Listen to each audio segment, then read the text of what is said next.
Hello everyone, Heather Choate here with the Abundancy Project, and I'm super excited to talk to you today about 3 effective ways to overcome criticism. I don't know if you feel like me, but every time it seems that I set a new goal or a new intention for my life, the critics come out from the woodworks and try to tell me that I can't do it. It seems like there's always at least one person trying to pull me down, make me feel small, and make me feel like it's impossible to do it. So how do we overcome that criticism so that we can achieve our goals? My first thought for you today is that all geniuses were ridiculed before they were revered.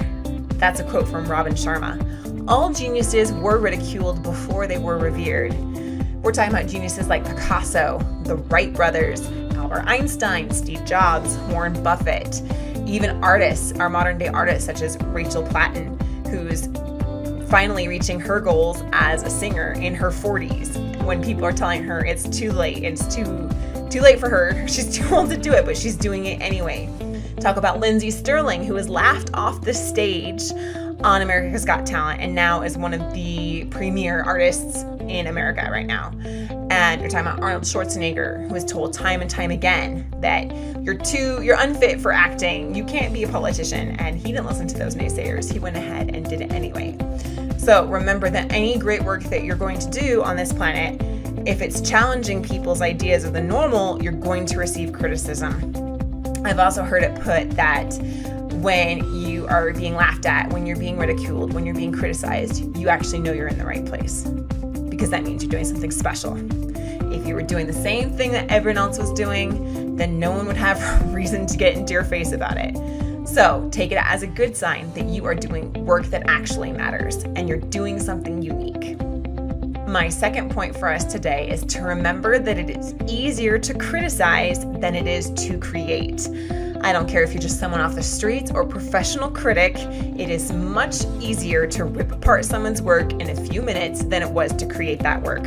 So remember that the next time that you receive criticism, that you put your heart and soul into this, and those that are criticizing you, well, they didn't. And you can kind of ask them, when was the last time you wrote a book or a symphony or did anything great? Bam! Yeah, in your face.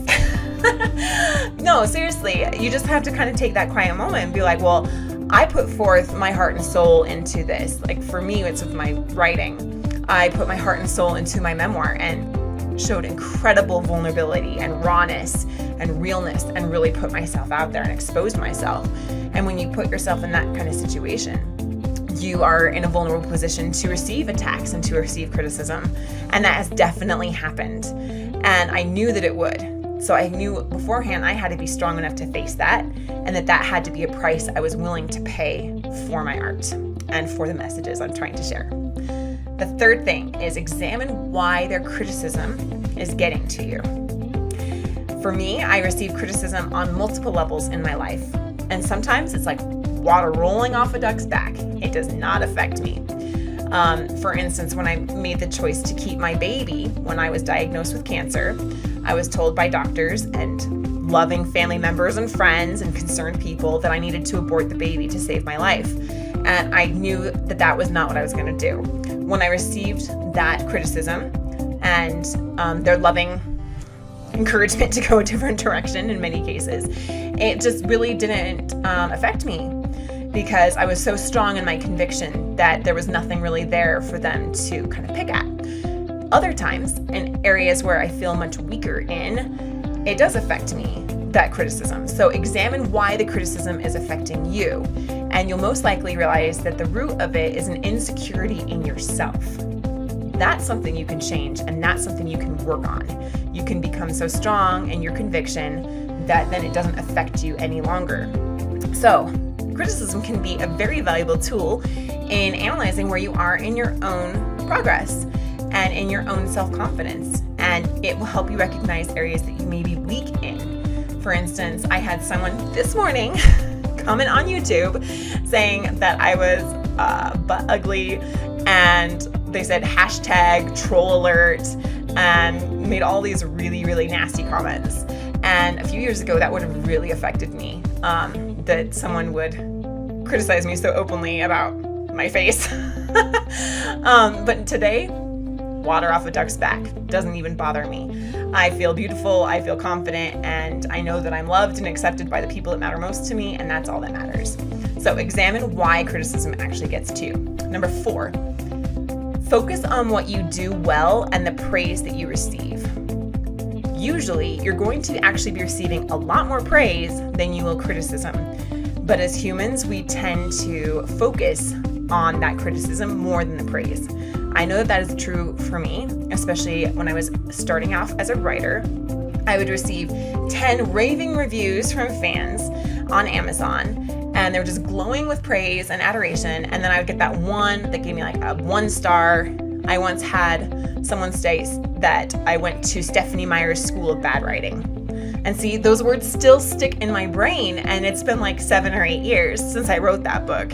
But those criticism words, those critical words stay with me more than the praise does.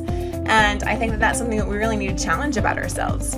We need to focus on the good things that we're doing and focus on the positive energy, because that's going to fuel us. And then the rest of it, just let it go. My last tip for you today is to find your life's passion. Find that work that really inspires you. Become the Romeo and Juliet of your own life. And if you are so in love with your life's work, it will not matter what anyone else says. You'll have the strength, the stamina, and the fortitude to withstand any kind of criticism, negativity that comes your way. So examine yourself. If you're not doing work that absolutely inspires you and that you would do no matter what anyone says, then you might want to change it. Find out what your real life's passion and purpose is meant to be. I hope that this has been of service to you. Please leave a comment below on what your favorite tip is and how you think this might help you in the future, or any other ideas that you have on how to overcome criticism. I'd love to hear from you. I'm always willing and open to hearing what you guys have to say. Thank you so much for watching. Please like, share, and subscribe, and we'll talk to you next time. Thank you.